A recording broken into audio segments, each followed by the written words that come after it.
کہ آپ اپنے بچوں کو قرآن کی تعلیم ضرور دو،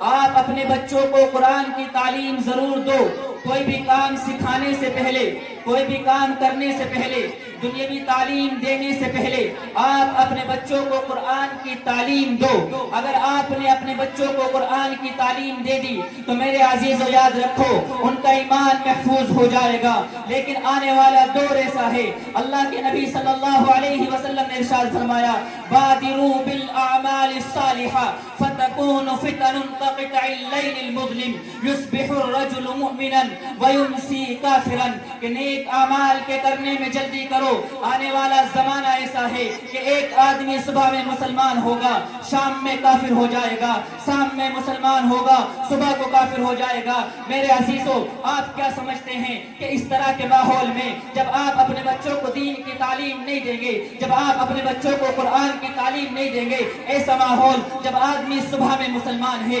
شام میں کافر ہو جائے گا، شام میں مسلمان ہے صبح کو کافر ہو جائے گا، ایسے ماحول میں آپ کا بچہ اپنا ایمان بچا سکتا ہے؟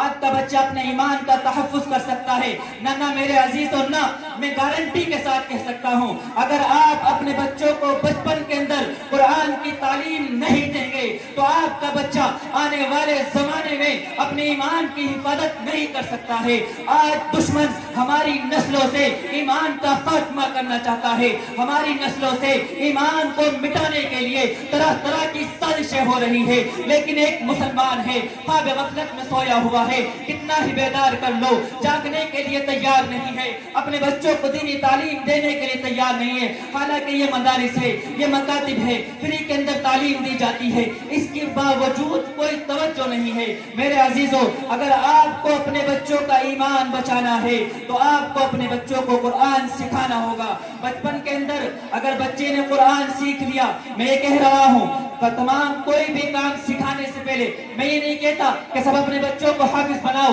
سب اپنے بچوں کو عالم بناؤ، سب اپنے بچوں کو مفتی بناؤ، میری ایک بات پر عمل کر لو، بس میں ہاتھ جوڑ کر کے آپ سے درخواست کر رہا ہوں، میری ایک بات پر عمل کر لو، جب تک آپ کا بچہ قرآن کریم صحیح طریقے سے نہیں پڑھ لیتا، جب تک آپ کا بچہ دین کی موٹی موٹی تعلیمات حاصل نہیں کر لیتا، جب تک آپ کے بچے کو حرام حلال کا امتیاز نہیں ہو سکتا، تب تک اپنے بچوں کو کسی کام کے اندر نہ ڈالو، تب تک اپنے بچوں کو کوئی اور تعلیم نہ دو۔ سب سے پہلے آپ اپنے بچوں کو قرآن کی تعلیم دے دو۔ آپ نے ایک بار اپنے بچوں کو قرآن کی تعلیم دے دی، یہ قرآن کی چمک اس کے سینے میں محفوظ ہو گئی تو وہ کیسے بھی ماحول میں چلا جائے، کتنا بھی کفریہ اور شرکیہ ماحول میں چلا جائے، وہ اپنے ایمان کی حفاظت کرے۔